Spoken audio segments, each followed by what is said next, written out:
tal? Muy buenas tardes, los saludo a su amigo el licenciado René Castelán, director de la revista Lex Informa. Hoy nos acompaña el maestro Abraham Gómez José.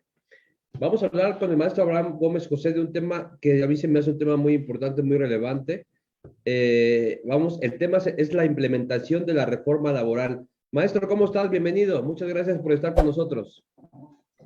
Muy buenas tardes, René. Mucho gusto de estar contigo nuevamente y muy agradecido de que podamos platicar el día de hoy, mandando un saludo también a la gente que nos acompaña en las redes sociales, a los abogadas que estén interesados en el tema.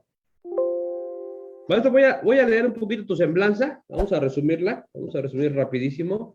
El maestro es apoderado legal y coordinador de actividades procesales del Tribunal Federal de Conciliación y Arbitraje. Además, es licenciado en Derecho por la Universidad Autónoma de Chiapas. Tiene una especialidad en Justicia Electoral por el Tribunal Electoral del Poder Judicial de la Federación. Una especialidad en el Derecho Laboral Burocrático. Maestría en Juicio Oral Penal. Experiencia profesional como abogado en diferentes dependencias de gobierno estatal, municipal y poder legislativo de Chiapas. Pues maestro Abraham, iniciamos con la implementación de la reforma laboral. ¿Cómo es esa implementación, maestro Abraham? Hola, buenas tardes, René. Sí, muchas gracias. Como tú lo has bien dicho, estamos en un momento muy importante de la historia de nuestro país. Evidentemente, eso también atraviesa por reformas importantes al marco jurídico, ¿no? De nuestro México. Y una de las reformas importantes, o quizás una de las más importantes en muchas décadas, es la reforma al marco jurídico laboral, que no solo atraviesa por la Ley Federal del Trabajo, ¿no? Sino también por otros ordenamientos, ¿no? Sin embargo, hay que precisar que esta implementación de la reforma laboral nace precisamente por diversas demandas que trabajadores, sindicatos, organizaciones sindicales han venido realizando a lo largo de muchos años, ¿no? Y que pues atraviesa principalmente por mejoras laborales, por la democratización de las elecciones de sus dirigencias sindicales también, ¿no? Entonces, esta reforma laboral, pues, digamos que tiene su origen también en una gesta social, política, organizacional de las organizaciones obrero-patronales, ¿no? Y también es importante mencionar que la reforma laboral, que actualmente se encuentra en implementación, pues nace también por la reforma constitucional del 24 de febrero del 2017 del gobierno anterior, donde se modifica la constitución política, precisamente en el artículo 123 de nuestra constitución, específicamente en la cuestión de lo que veníamos señalando, ¿sí? De algunas obligaciones a las que México ya estaba obligado por algunas suscripciones que había realizado con algunos pactos y convenios internacionales, ¿no? En materia de derechos humanos, en materia de DESC también, ¿no? Y posteriormente también las nuevas obligaciones que ya se materializan en la ley reglamentaria, la Ley Federal del Trabajo del 1 de mayo del 2019, por las nuevas obligaciones de tratados comerciales. Específicamente se le atribuye mucho a esta, digamos, nueva reforma laboral, a las obligaciones a las que México se tenía que verse obligado en base a este acuerdo comercial entre Estados Unidos, Canadá y nuestro país, ¿no? Precisamente nacen de diagnósticos que hacen especialistas en la materia, no solo de nuestro país, sino también de los países vecinos del norte, ¿no? Se ha establecido también que todo este andamiaje jurídico, constitucional, si tomamos en cuenta de la reforma del 24 de febrero hasta la reforma laboral de mayo y la de abril, que también es parte de esta implementación de este año, tiene también en algunos estudios lo que muchos llamaron los estudios de la justicia cotidiana, que también fueron impulsadas desde el gobierno anterior. Entonces, la reforma laboral, si bien es cierto, tiene estos elementos, tanto de compromisos internacionales como de exigencias sociales o obreras sociales, lo cierto es que también era necesaria que hubiese una voluntad política. Yo he escuchado hablar a especialistas de las diferentes disciplinas de las ciencias sociales y no solo del derecho, ¿no? Sociólogos, antropólogos, politólogos, y que esta reforma laboral necesariamente tenía que tener otro ingrediente, que es un ingrediente muy importante, y aquí hay que reconocer lo que era el ingrediente de la voluntad política que tuviese el gobierno actual, ¿no? Entonces, aquí también conocemos la voluntad política del actual presidente de la República, y me refiero al licenciado Andrés Manuel López Obrador, quien es quien materializa ya en la ley reglamentaria, la Ley Federal del Trabajo, todos estos compromisos que pues ya estaban a nivel constitucional, ¿no? A nivel comercial internacional, ¿sí? A nivel incluso de pactos internacionales en materia de derechos humanos, y el presidente de la República, ¿sí? Base a sus facultades que otorga la Constitución, pues obviamente hace que transiste esta reforma y se ha establecido que, a diferencia de otras reformas, como la fiscal, la energética, esta reforma laboral tiene el consenso de la mayoría de las fuerzas políticas, si no es que la unanimidad, ¿no? Es decir, todas las fuerzas políticas apoyan esta reforma laboral que no solo tenía, digamos, consecuencias de tipo laborales, sino también consecuencias de corte económico. Entonces, esta reforma laboral que nace con la publicación en el Diario Oficial de la Federación, ¿sí? De 1 de mayo del 2019, inicia con ahora sí, la implementación, ¿sí? La implementación y digamos, también instauración de estas nuevas instituciones que van a materializar ya en términos reales la nueva justicia laboral. Aquí es importante decirle al público, a los compañeros que nos acompañan, compañeras y compañeros, que son tres ejes muy importantes que maneja esta reforma laboral. La primera es que estamos hablando de un nuevo modelo de justicia laboral, de una nueva forma de impartir justicia, ¿no? Específicamente estamos hablando de la eliminación, por así decirlo, aunque me gusta más la palabra, de la transición de las juntas federales, de las juntas locales de conciliación y arbitraje a juzgados especializados en materia laboral.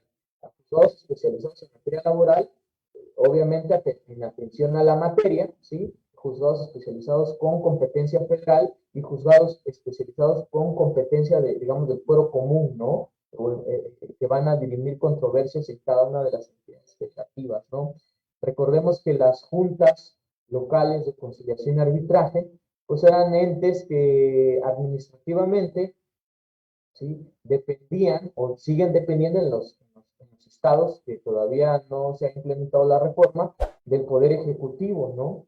Y ese Poder Ejecutivo era el Poder Ejecutivo era quien nombraba al final de cuentas a los integrantes. Y otro de los aspectos también trascendentales es que se transita de una forma de integración, es decir, han establecido esta figura tripartita, ¿no? Recordemos que había un representante de los trabajadores, representantes del gobierno y obviamente la figura propia de los presidentes, ¿no? Ahora transitamos a un modelo donde prácticamente estamos hablando de un operador jurídico u operadora jurídica unipersonal, ¿no? En este caso sea un juez o jueza especializado en materia laboral que dependerá del Poder Judicial de la Federación, en el caso que estemos hablando de jueces o juezas federales, y de los poderes judiciales locales, en los casos también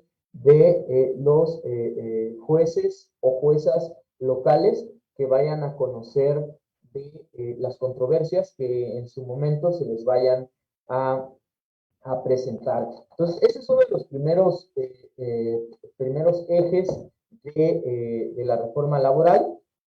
Algo importante también hay que destacar en esta parte de la transición de las juntas a los juzgados laborales es que el nuevo procedimiento que hablaremos en otras conversaciones, que es un procedimiento en el cual va a predominar la oralidad, es decir, atendiendo a otros principios también, ¿no? Que predominan en este nuevo procedimiento laboral, como es el de la concentración, el de la celeridad, la veracidad, la inmediación, la publicidad incluso también de las audiencias y de las intervenciones y actuaciones de los nuevos juzgados, el principio conciliatorio, que más adelante, si tenemos oportunidad, vamos a hablar.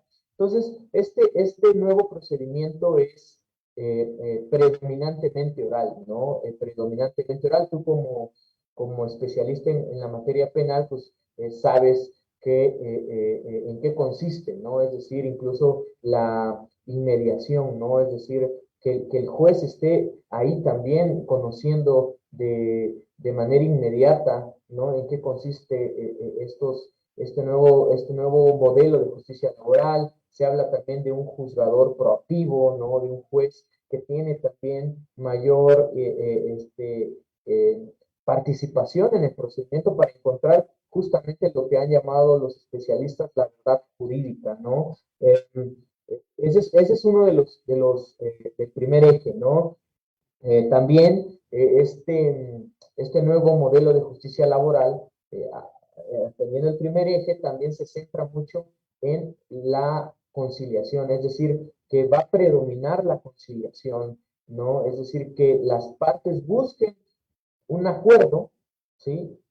¿Sí? Donde puedan satisfacer, si se puede decir así, cada una de las prestaciones, no solo que satisfagan solamente la parte obrera, sino también que el patrón pues pueda, digamos, estar satisfecho con este nuevo modelo de justicia, ¿no? La etapa o el principio de conciliación va a ser muy ponderado, no solo en esta etapa prejudicial, que también ahora nos implica este nuevo modelo, ¿no? Hay ahí que una etapa conciliatoria, una etapa prejudicial, que no solo se agota, también los jueces, en el momento en que conozcan el asunto, en cada una de las fases, ya sea en la preliminar o en la misma audiencia de juicio oral, pues también van a procurar que las partes concilien, que las partes lleguen a un acuerdo donde se vayan a resolver y se vayan a quedar satisfecha, si no la totalidad, la mayoría de las prestaciones. Obvio, también se habla de que el juez, como operador jurídico, debe de siempre de proteger los derechos laborales que están establecidos en la ley, porque no puede haber irrenunciabilidad de derechos laborales. Eso está prohibido, incluso de manera hasta oficiosa, ¿no? El juez debe de velar por eso, ¿no? Ese es quizás uno de los ejes muy importantes de esta implementación de la reforma laboral.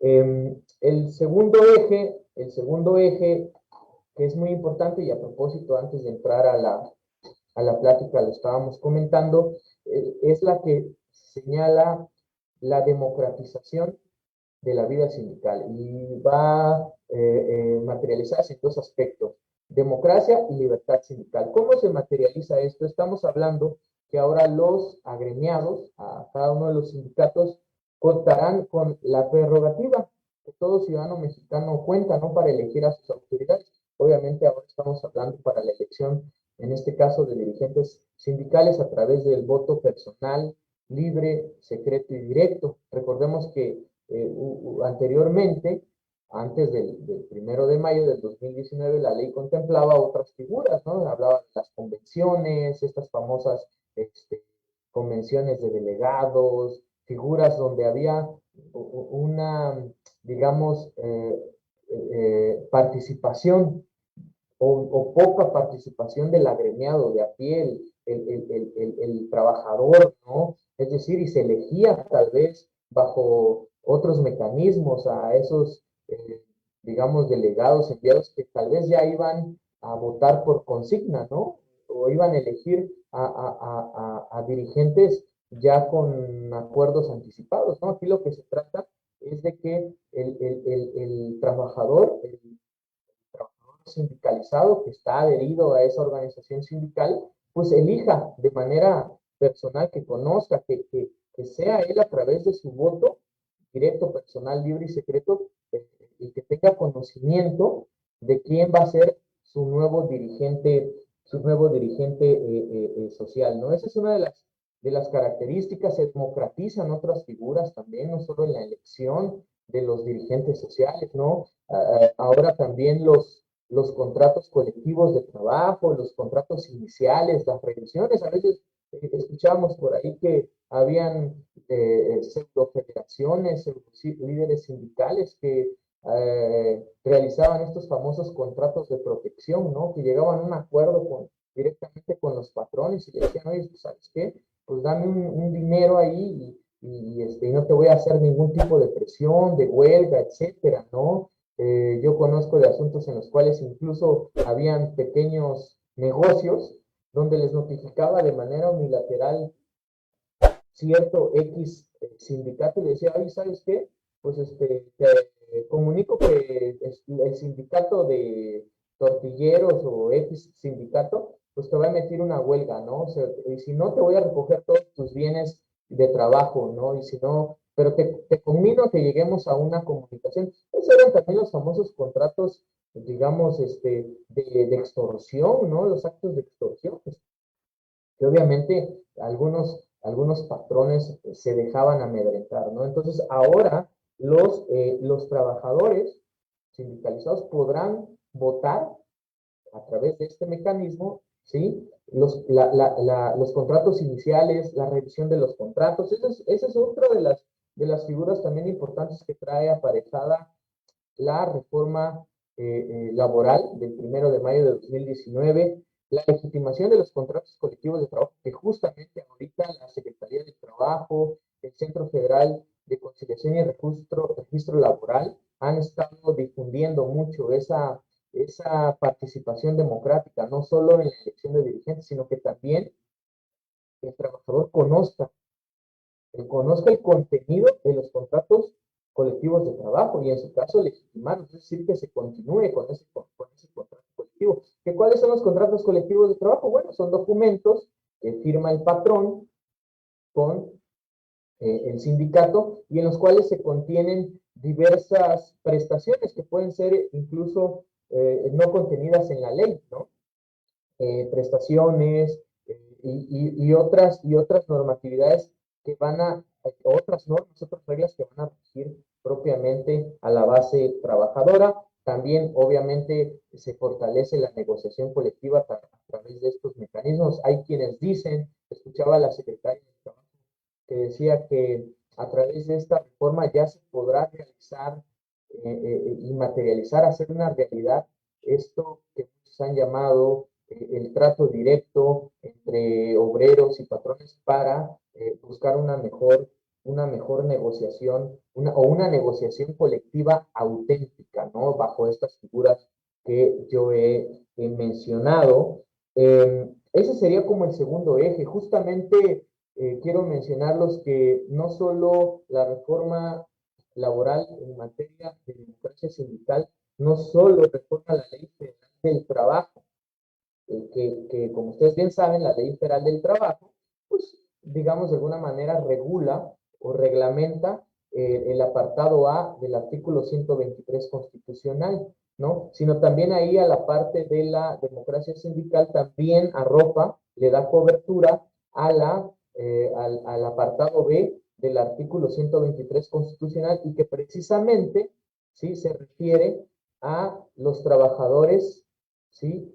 Al servicio del Estado, ¿no? Los trabajadores al servicio del Estado, en este caso, la Ley Federal de los Trabajadores al Servicio del Estado, que como ustedes bien saben, regula la vida interna, la vida sindical de uno de los sindicatos más grandes del país, que es el CENTE, ¿no? El Sindicato Nacional de los Trabajadores de la Educación. Y justamente el día de hoy en Tijuana se está haciendo realidad esta reforma laboral, ¿no? ¿Cómo impacta la reforma laboral? Y justamente el presidente del Tribunal Federal de Conciliación y Arbitraje, el doctor Plácido Morales, en coordinación con la Secretaría de Trabajo y otros funcionarios más del mismo tribunal, pues van a ir a verificar, van a ir a presenciar, ¿no? Que la reforma laboral, en este caso estamos hablando del apartado B de los trabajadores al servicio del Estado, como son los maestros, pues puedan elegir democráticamente a sus líderes sindicales. En este caso estamos hablando de dos secciones de la CENTE allá en Tijuana. Entonces este es el otro eje también importante, el otro eje de la reforma laboral que tiene que ver con la democratización sindical, con darle más libertades, hacer más efectivos los derechos laborales y colectivos de los trabajadores. Y el tercer eje del Centro Federal de, el tercer eje de la reforma laboral y su implementación que ahora se está dando, que voy a concluir mi participación en esa parte, es que tiene que ver que se crean más bien organismos en materia de conciliación, ¿sí?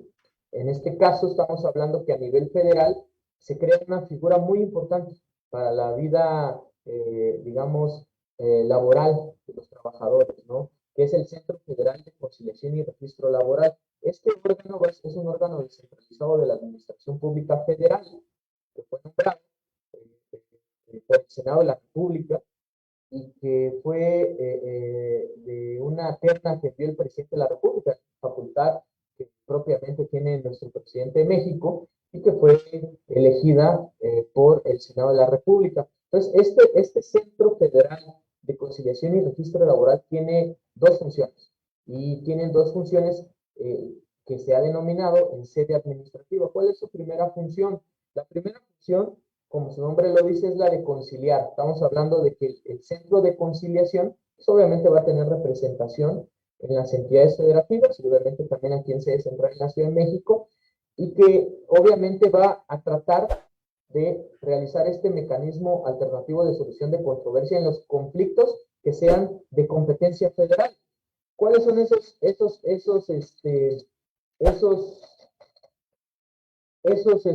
esa competencia federal que tendrá para poder conciliar? Bueno, la que está establecida en el artículo 123, apartado A, fracción 31, inciso B, que ahí te establece la Constitución cuál es la competencia federal en materia de trabajo, ¿no? Entonces, este centro, pues obviamente tendrá sus conciliadores, que incluso ha lanzado convocatorias para que los profesionistas que tengan aptitud, ¿sí? Derivado de una serie de requisitos que establece la ley, puedan formar parte del Centro Federal de Conciliación y Registro Laboral. Entonces, esta función tendrá la función de conciliar, que además es una obligación que establece la ley que se debe de agotar por parte de las partes, es decir, no se tiene que acudir a la etapa prejudicial de conciliación.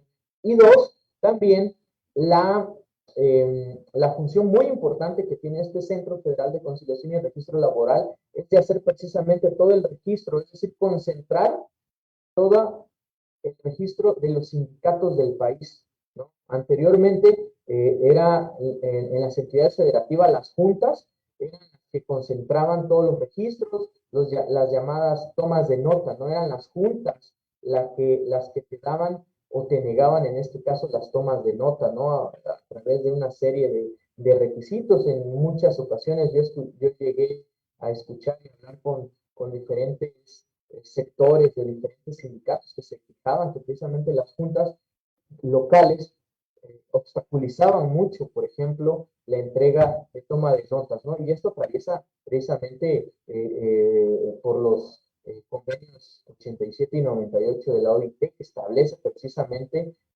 la no injerencia, ¿no? La no injerencia de los patrones, la negociación colectiva, la libertad sindical. Entonces, ahora el Centro Federal de Conciliación y Registro Laboral, pues atendiendo a esos principios y esos convenios internacionales, pues también va a ser más flexible, ¿no? Más flexible, llamémoslo así, que las tomas de notas de las organizaciones sindicales pues sean más ágiles, más sencillas, ¿no? Entonces, este centro acapara, por así decirlo, va a concentrar el registro de todas y todos los sindicatos del país. Ya no va a estar distribuido, ya no va a estar disperso, ¿sí? Será solo un ente nacional, ¿sí? Que va a realizar el registro de los sindicatos, de las nuevas dirigencias, de los contratos colectivos y precisamente también un aspecto importante que en sede administrativa,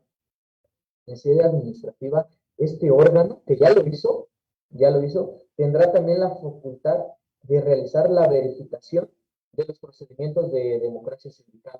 Recordemos que recientemente se hizo esta verificación, me parece que en Silao, Guanajuato, con un sindicato automotriz, precisamente donde la autoridad laboral realizó digamos, esta revisión, esta verificación al procedimiento, encontró violatorio algunos etapas y bueno, echó abajo este procedimiento, me parece que era precisamente respecto a la legitimación de los contratos colectivos de trabajo. Y obviamente también esta autoridad que es parte de la implementación, que es el tercer eje, es que esta autoridad será la encargada de emitir las constancias de representatividad, que estas constancias de representatividad serán aquellos documentos donde el trabajador, a través de un proceso democrático, va a facultar a su dirigente sindical o a su comité directivo sindical a que pueda celebrar los contratos colectivos de trabajo. Constancias de representatividad, como lo hemos comentado en otras charlas, van a tener una vigencia de 6 meses. Pero esto no significa que digamos, el sindicato tenga un cheque en blanco. No, esta constancia de representatividad pues dará pie a que se inicie con la negociación colectiva auténtica que han llamado los que impulsan, incluyo la implementación de la reforma laboral. Bueno, en esto consisten los 3 ejes. Ahora, ¿cómo se ha ido bajando, cómo se ha ido implementando la reforma laboral en nuestro país? El legislador así lo dispuso en uno de los transitorios a la Ley Federal del Trabajo, que se iba a formar un consejo coordinador integrado por las autoridades laborales que dependen del Poder Ejecutivo, también por el Poder Judicial de la Federación, los poderes judiciales de las entidades federativas, y entre todos iban a realizar una estrategia para que de manera gradual se implementara la reforma laboral en cada uno de los estados. Entonces, es así que la primera etapa de la implementación de la reforma laboral se hizo el 18 de noviembre del año pasado, ¿no? En los cuales se incluyeron a 8 estados, ¿no? Chiapas, el Estado de México, por mencionar algunos, que ya cuentan al día de hoy con sus jueces y juezas laborales. Estamos hablando de la competencia, digamos, de las entidades federativas, y obviamente también eso significó que se nombrara a la directora, o en su caso director, del Centro de Conciliación con sus operadores, ¿no? Con sus conciliadores. Pero también el compromiso que se hizo en este Consejo Coordinador de Implementación de la Reforma Laboral es que en los estados donde ingresara, donde se implementara la reforma laboral, también iba a ser a nivel federal. Entonces, en estos primeros estados donde se ha implementado a partir del 18 de noviembre del 2020, también existen los jueces y juezas laborales especializados en materia del trabajo de competencia federal. Y también, obviamente, a la par, también se crean los centros federales de conciliación, ¿no? Que son estos centros que dependen propiamente del Centro Federal de conciliación y registro laboral. Entonces, en esos estados ya cuentan con la, digamos, llamémosle así, la sede administrativa y la sede judicial para que tanto los conflictos individuales o los conflictos colectivos se puedan ir sustanciando, ¿no? Justamente ahora, en este mes, en estos meses, octubre, noviembre, es que se tiene que materializar la segunda etapa, de la implementación de la reforma laboral. Entonces, estamos hablando que el proceso, si no mal recuerdo, empezó a mediados de este año, donde a través de convocatorias, el Poder Judicial de la Federación y las entidades federativas, obviamente, que van a participar en esta segunda implementación de la reforma laboral, lanzaron las convocatorias para que a través de concursos de oposición se eligieran a los jueces o juezas que van a digamos, a estar dirimiendo las controversias, ¿no? También a la par de estas juezas, el Centro Federal tiene la obligación de establecer sedes en cada una de las entidades y lo propio los gobiernos locales, ¿no? Estamos hablando que ahora los poderes judiciales locales pues tendrán que realizar la selección de sus jueces y juezas locales y en este caso los ejecutivos, los gobiernos locales, pues a través de decretos, de una selección que hagan las legislaturas de los estados, pues tendrán que nombrar a los encargados, a los directores o directoras de los centros de conciliación.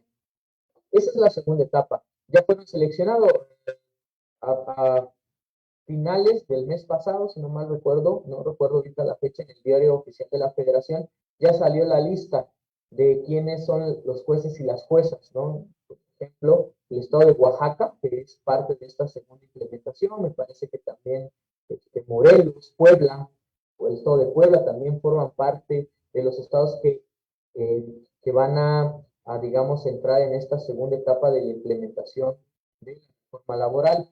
Y para mayo de 2022, ¿sí? Para mayo del 2022, pues obviamente que así está establecido en los transitorios de la Ley Federal del Trabajo, pues se tiene que concluir con la implementación de la reforma laboral, ¿no? Entonces, solo a manera de ejemplo, quiero decirles que la Ciudad de México queda, digamos, sujeta a la tercera etapa de la implementación de la reforma laboral. Entonces, aquí en la Ciudad de México, y yo lo hago así para que quede un poco más claro, en la Ciudad de México todavía siguen funcionando las juntas locales y las juntas federales, ¿no? Ahí se siguen dirimiendo aún cuando la ley ya entró en vigor. Sin embargo, como la implementación es de etapa gradual, pues en la Ciudad de México, pues los conflictos individuales, ¿no? Los colectivos, pues siguen realizándose a través de estas figuras que ya dentro de poco, pues ya van a dejar de recibir, porque no desaparecen hasta en tanto no concluyan con el rezago, ¿no? Entonces, por ejemplo, el Estado de México, que es un estado muy vecino, hablo del caso de, por ejemplo, los municipios de Naucalpan, de Tlalnepantla, pues ahí ya tenemos jueces federales en materia especializada laboral, ¿no? Ya hay audiencias. Yo he ido a un par de audiencias y a ver cómo se desarrollan, cómo se materializan estos principios de la oralidad, de la invención, cómo se desahogan las pruebas, las nuevas reglas que ahora hay para el desahogo de las testimoniales, de la confesional, ¿no? Entonces, que eso no nos alcanzaría el tiempo el día de hoy, pero que también, digamos, son aspectos que en otra charla seguramente tendremos el tiempo de comentar, de cómo se cambió fundamentalmente y profundamente el procedimiento. Ahora ya no es como estaba establecido, ¿no? En la ley federal anterior al 1 de mayo, ¿no? En el cual habían etapas, ¿no? De las famosas etapas de demanda, de conciliación, excepciones, etapa de desahogo, ofrecimiento y desahogo de pruebas, ¿no? Aquí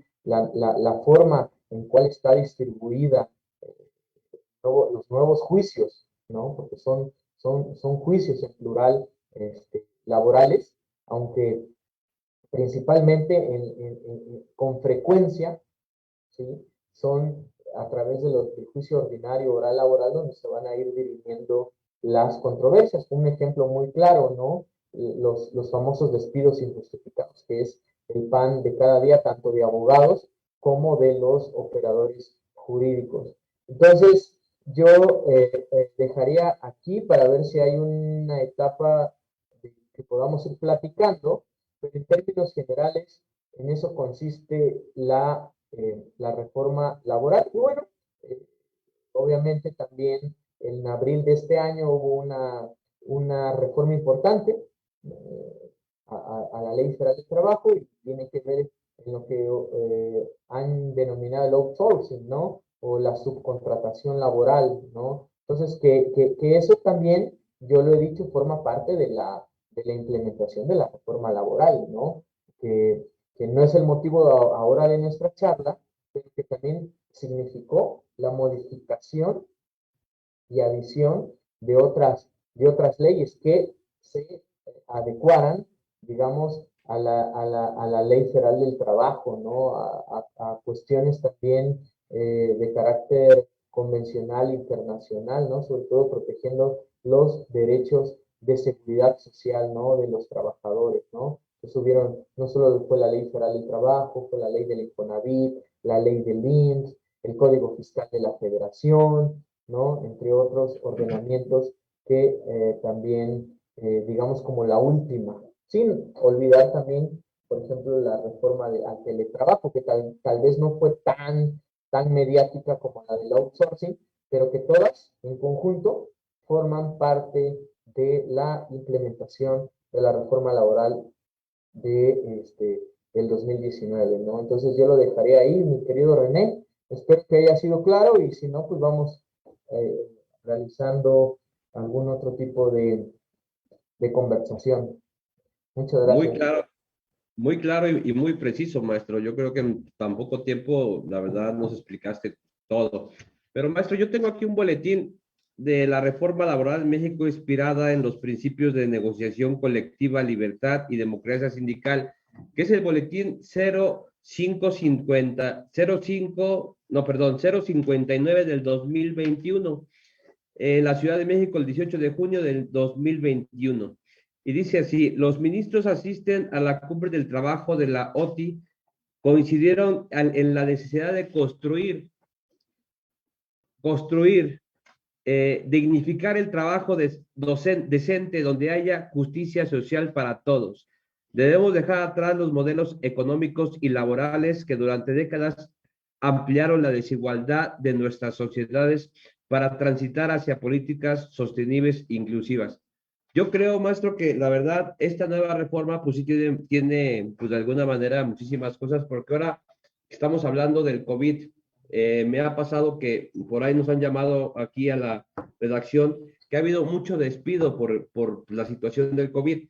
Ahora, ¿cómo se está haciendo ya en este momento, maestro? ¿Cómo se les da, eh, o cómo es ese juicio laboral? Me comentas que ya en Naucalpan hay ya magistrados federales, jueces federales, juezas.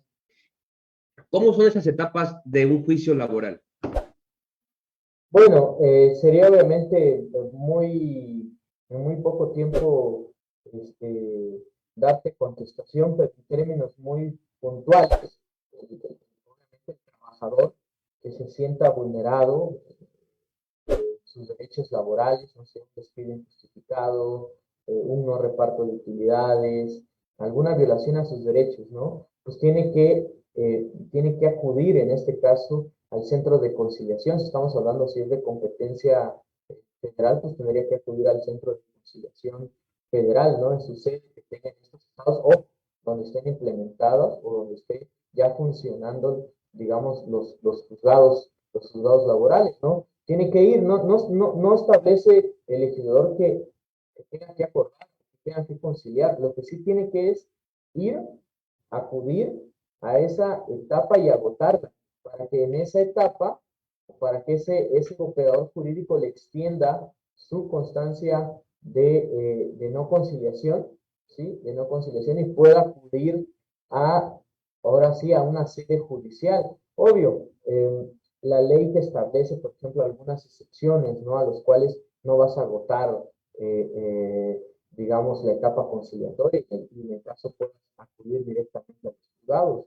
Hablan quizás lo más famoso por cuestiones de que ocurrió en pandemia y he visto algunos casos, ¿no? Cuestiones de discriminación por razones de género, por cuestiones de maternidad, que las trabajadoras se embarazaban y algunos patrones, tal vez sin sensibilidad y empatía, pues despedían a las trabajadoras, ¿no? En esta pandemia y bajo digamos, su estado de gravidez. Entonces, obviamente, ahí pues, no hay necesidad de agotar la etapa conciliatoria o judicial, puedes acudir directamente. Incluso, yo puedo decir, ¿no? Ya la Corte se ha pronunciado que cuando la mujer trabajadora acredite que el despido fue dentro de su etapa de gestación, pues obviamente se le tendrá que restituir todos sus derechos laborales, incluido eh, la instalación, ¿no? Y el pago de otras prestaciones. Y obviamente, pues tendrán que en estos nuevos juicios ordinarios laborales, pues estamos hablando de una etapa preliminar, de una fase de juicio oral, donde a diferencia de lo penal, pues nada más ahí se van a desahogar las pruebas y dictar la sentencia. En la etapa preliminar, pues se ofrecen propiamente dicho las sentencias. Hay una fase escrita también, ¿no? Y bueno, sería muy poco tiempo, necesitaríamos otra charla más, un curso incluso como los que yo he tomado, donde se pueda ir desmenuzando, por así decirlo, en qué consiste cada una de las etapas. Pero obviamente estamos hablando de un procedimiento donde vamos a ver ya un juez, ¿no? Un juez que va a conocer directamente en qué consiste la litis, ¿no? En qué consiste el conflicto, y él va a tener una participación objetiva y proactiva. Claro, maestro, me pregunta Charlie BP, dice lo siguiente, ¿qué pasa si un trabajador quiere ser asistido por un abogado en la conciliación? Me imagino quiere preguntar si el Estado proporciona un abogado. ¿Cómo trabaja cómo es esta reforma laboral? ¿El Estado puede facilitar una defensa pública? Sí, sí, aunque por ejemplo es lo que decíamos, obviamente la etapa conciliatoria está diseñada precisamente para que sean las partes las que vayan en su caso a resolver, a poder conciliar, ¿no? A través de un funcionario, de un conciliador, ¿sí? Quien les va a proponer algunas alternativas de solución. En esta etapa no se señala en la ley que tenga que ser asistido dentro de esa, digamos, llamémosle así, dentro de esa entrevista o dentro de esa conciliación estrictamente hablando, ¿no? Obviamente la ley sí esto establece que tengas una defensa adecuada en materia laboral, por supuesto. De hecho, es una de las, incluso leía por ahí, ¿no? Que es una de los principios, señalando específicamente el tema de la suplencia de la queja. Es decir, cuando el juzgador, ya estamos hablando en la etapa de juicio, advierta que el abogado desconoce de las normas procesales y sustantivas en materia del trabajo, el juez le podrá advertir a su, digamos, a la parte, actora, obviamente, a la parte actora, a que puede incluso cambiar por una defensa adecuada. Y en este caso, obviamente, habrán defensores de oficio, la misma Procuraduría de los Trabajadores contará incluso con los abogados especialistas que puedan asistir a los trabajadores. Esto independientemente de que ellos puedan, digamos, preferir una defensa particular, algo como lo mismo que sucede en materia penal, ¿no? Entonces sí, el Estado ha previsto eso para que los trabajadores cuenten con una defensoría pública. Claro.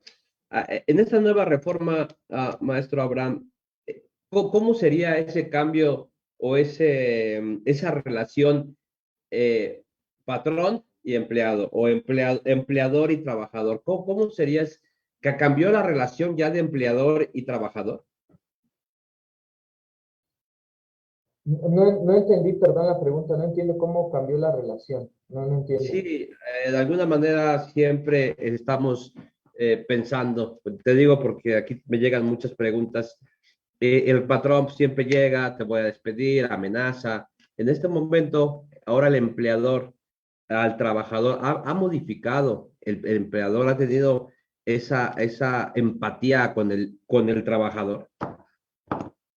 Bueno, la relación laboral es la misma, ¿no? O sea, establece, ¿no? La misma ley en que consiste, ¿no? Un trabajo subordinado, una prestación de servicios, un pago. O sea, en ese aspecto la relación laboral no ha cambiado. No sé si a eso te refieres, si hay una nueva Así es.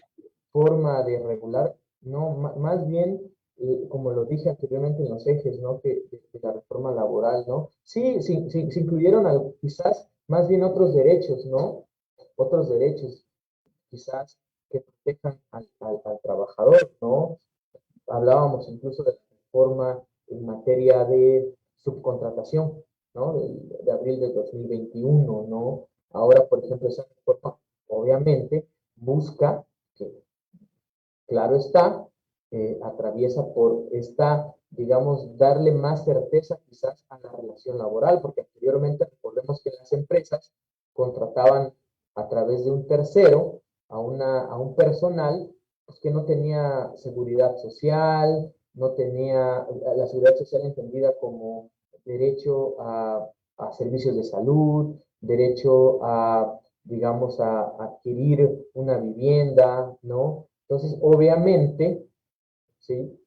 La reforma ahora en materia de subcontratación, ¿sí? Ahora pues, establece, por ejemplo, en unos artículos, el 12, la, la prohibición de la subcontratación precisamente para darle más certeza a la relación laboral, es decir, que quien se beneficie del trabajo, ¿sí? Asuma esa responsabilidad. Obvio, también la reforma que establece, por ejemplo, que existan los trabajos especializados, la prestación de trabajos especializados u obras especializadas, ¿no? Es decir, pero ahí, por ejemplo, esa reforma yo creo que sí modifica, tal vez lo que tú dices a propósito de la pregunta, si hubo un cambio, yo creo que esa reforma sí podría considerarse como una modificación quizás yo lo diría de esta forma, para darle mayor estabilidad, mayor certeza, no solo al trabajador, sino también a los patrones, ¿no? Porque ahora los patrones que puedan tal vez, eh, digamos, requerir de un trabajo especializado, si lo vemos desde esa perspectiva, no tendrán, digamos, la preocupación, ¿sí? De que más adelante se les demande una relación laboral, un no pago de cuotas, digamos, al IMSS, al Infonavit, ¿no? Entonces, yo creo que quizás esa forma o esa reforma ya de abril de este año sí podría haberle dado, más que modificado, darle más certeza a las relaciones de trabajo entre los patrones y los trabajadores. Justamente había visto un dato del Instituto Mexicano del Seguro Social, no recuerdo si más de 1 millón de trabajadores ya habían sido inscritos, ya habían sido inscritos al Instituto Mexicano de Seguridad Social y en consecuencia al Infonavit, ¿no? Entonces ahí sí se le da certeza tanto al trabajador como al patrón. Bueno, yo estoy viendo la reforma, maestro Abraham, a lo mejor no me entendí bien. Hablo de la protección contra la discriminación y la violencia. Dice aquí bien claro que otro de los puntos claves de la reforma laboral en México se relaciona con la protección de los trabajadores contra la discriminación y la violencia.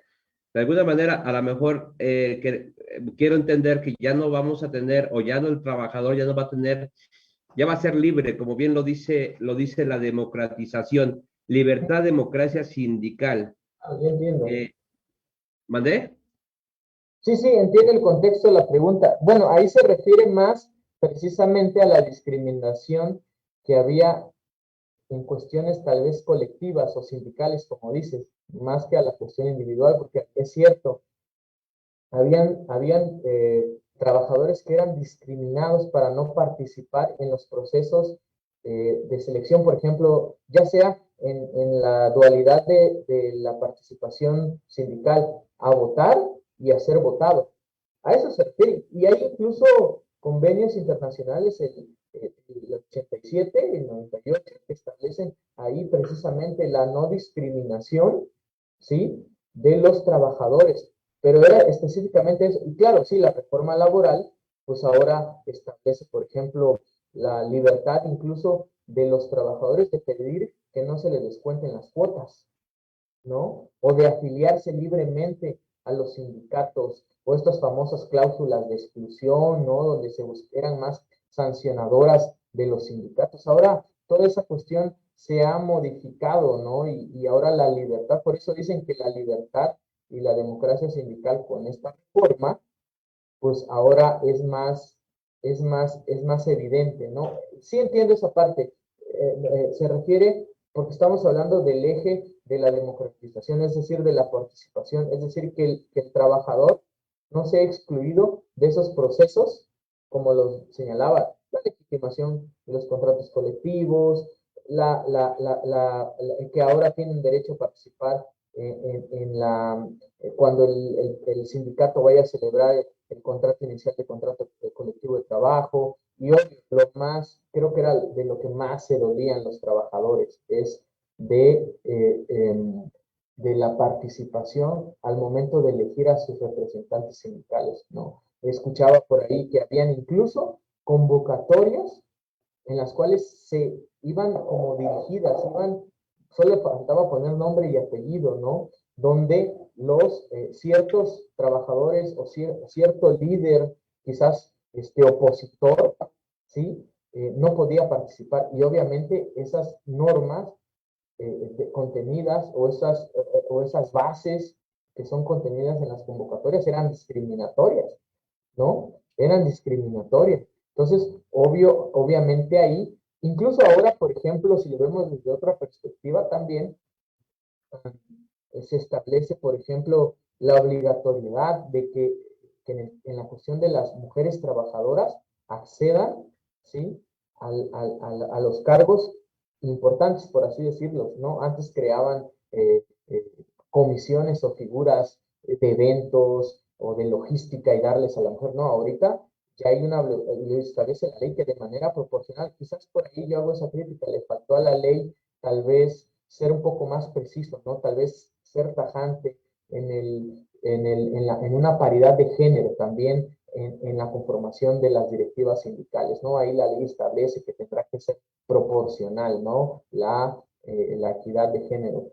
Y obviamente, en ese sentido, el trabajador ahora pues puede acudir a las autoridades laborales, que en el caso de conflictos colectivos, sindicales, quiero decirles que, y eso se me olvidó decirles, en la Ciudad de México existe un juzgado que va a atender precisamente los asuntos colectivos. Ahí sí, solo hay en sede central, solo tenemos a un juez especializado, por así decirlo, en resolución de conflictos colectivos, que está aquí en Ciudad de México, y él conocerá, por ejemplo, de estos, digamos, agravios que pudieran cometerse en los procedimientos de elección de dirigentes sindicales. Entonces, creo que iba más ahí, hacia esa parte de lo que decías, quizás de la discriminación en la que anteriormente se veían,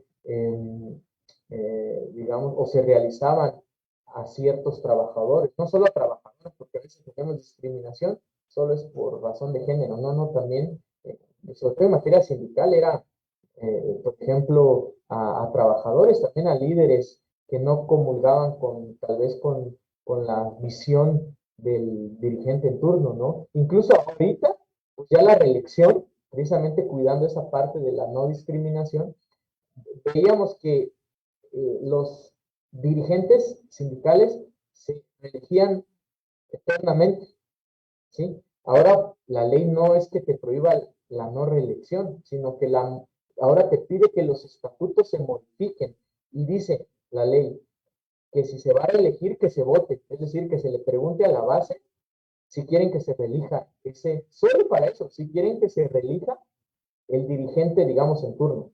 Y la base va a votar solo porque, digamos, para que le den el derecho a participar en un proceso ya de elección de dirigentes sindicales. No sé si ahí queda aclarado la pregunta. No, quedó muy claro. Maestro Abraham, algo que sí me llamó la atención y lo veo muy interesante. Yo soy abogado penalista, hablábamos de la oralidad.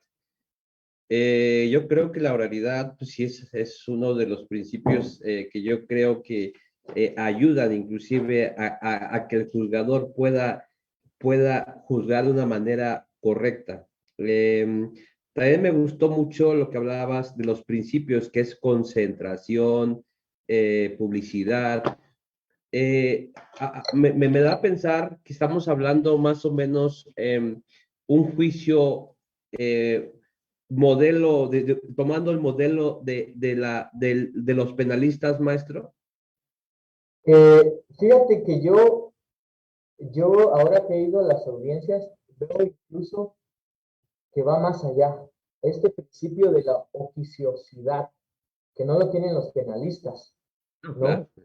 Porque en este caso, en los juzgados laborales tienen que ver atendiendo también a otro principio que es el de la realidad, el principio de realidad y el principio de un juez proactivo. Los jueces, para esclarecer los hechos, dijeran, para mejor proveer, pueden tener una participación activa, o sea, directa, incluso dentro del desahogo de las pruebas, ¿no? Es decir, el juez, por ejemplo, voy a ponerlo así, ¿no? Un caso particular, me decían que en un caso de un juez, no voy a decir el nombre, de un asunto en particular, en el desahogo de las testimoniales, en el desahogo de las testimoniales, el abogado no lleva la parte, ¿no? Y dice, no, pues aquí traigo una constancia médica porque está enfermo de COVID y no vino, no se pudo desahogar, entonces quiero que se posponga. Entonces el juez, para esclarecer la verdad, está actuando conforme a la ley, pues pide, haciendo uso de las tecnologías, hablar con, el, este, con esa parte que se está excusando de asistir, ¿no? Entonces contesta, le hace la videollamada y dice, oye, pues ¿cómo estás? ¿Cómo sigues? ¿Por qué no viniste? Pues no, pues es que me enfermé. ¿Y de qué te enfermaste? No, pues es que tengo una infección en el estómago, no, no estás enfermo, no te han hecho estudios, no, aquí sigo en mi casa.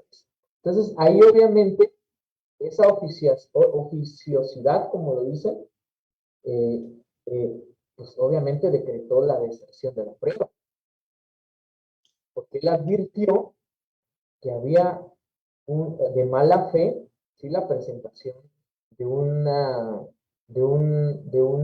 certificado médico que no daba fe de un hecho verídico, pues, ¿no? Entonces, obviamente, aquí estamos hablando de una actitud de un juez más proactivo, más oficioso, que no lo tienen los jueces penales, por ejemplo, ¿no? Entonces, esa parte, digamos, que incluso puede ordenar que un mismo funcionario, ya sea los secretarios, instructores, acudan al domicilio, ¿no? De las partes. O sea, todo eso agiliza el procedimiento. Solo puse un ejemplo porque me lo mencionaron, ¿no? Y me pareció interesante y como parte de una anécdota que sucede en la realidad, ¿no? ¿Cuántas veces en los procedimientos anteriores presentabas certificados médicos y a veces hasta algunos abogados hacían la firma del médico y ya después los venían metiendo en rollos hasta de tipo penal, ¿no? Entonces, yo creo que la oralidad, la inmediación, la concentración y todo esto, pues va a ayudar a que los asuntos se resuelvan no solo de la mejor manera, sino realmente haciendo justicia. Yo la verdad, los jueces que he conocido o que he visto que han sido seleccionados, la verdad, la selección ha sido la correcta. Los procesos son muy, muy minuciosos, realmente desde la etapa de seleccionar a los más capacitados, a los jueces y juezas con más probidad, ¿no? Yo creo que el Poder Judicial de la Federación y los poderes judiciales locales han hecho la selección y en su momento la designación más adecuada. Entonces hay que tener mucha confianza, creo yo, en los nuevos jueces y juezas laborales, ¿no? Yo lo dejaría ahí, René, y yo creo que si hay otra pregunta, si no, agradecerte ahí a los compañeros que nos vieron. Espero, obviamente, también la implementación es nueva, a diferencia de la penal, que tuvo 8 años para implementarse, del 2008 al 2016, ¿no? La laboral pues fue mucho más sumaria, llamémoslo así, mucho más rápida, ¿no? En 2019 salió la reforma y hasta el 2022 fue el legislador para la implementación. Entonces, obviamente muchas situaciones, lo digo con toda humildad, se van a ir también aprendiendo, ¿no? Claro. Sobre esa misma. Neptali Flores nos dice que a grandes rasgos cuáles serían los pasos a seguir en el juicio laboral. Yo creo que vamos a invitar al maestro Abraham, precisamente como él bien lo comenta, es muy largo la charla. Lo vamos a seguir invitando, maestro, para que nos sigas diciendo cómo serían esos pasos. La jueza Eva María Zarza dice, excelente ponencia, maestro Gómez, muchas felicidades. Y Laura Castillo dice, muy buenos comentarios, maestro Abraham, saludos, René Castellán. Hay un comentario aquí que sí quiero comentarlo, maestro Abraham. Víctor Cázares dice, disculpe, si leen mi comentario, ¿qué posibilidad hay de que no pasen los programas en horarios laborales de funcionarios públicos debido a que se desvían del trabajo normal que tienen que cumplir, que es atender a la ciudadanía? Mayoría de personas que los pueden ver también están trabajando en un horario de después de las 8 de la noche o fines de semana. Bueno, pues le vamos a analizar lo que nos dice Víctor Cázares. Maestro, pues ya estamos en la recta final. ¿Algo más que nos quieras agregar? No, agradecerte que aquí seguimos trabajando para pues, hacer lo propio, ¿no? Para que esta justicia laboral llegue y se haga una realidad en todo nuestro país, ¿no? Y pues muchas gracias. Saludos a todos los que nos acompañaron el día de hoy. Como bien lo dice Víctor, a veces es muy complicado, ¿no? O sea, estamos aquí ya en los que estamos en el ejercicio del servicio público, a veces no tenemos horario de entrada ni de salida, ¿no? Y lo que dice la ley, pues bueno, a veces no podemos no solo estar digamos, atendiendo los compromisos laborales en 8 horas, a veces, como dice el presidente, trabajamos más, ¿no? Como dice el presidente de la República, y es nuestra obligación como servidores públicos, y es también, digamos, parte de nuestro trabajo hacer y difundir la reforma laboral. Muchas gracias, René, te mando un fuerte abrazo y estamos pendientes.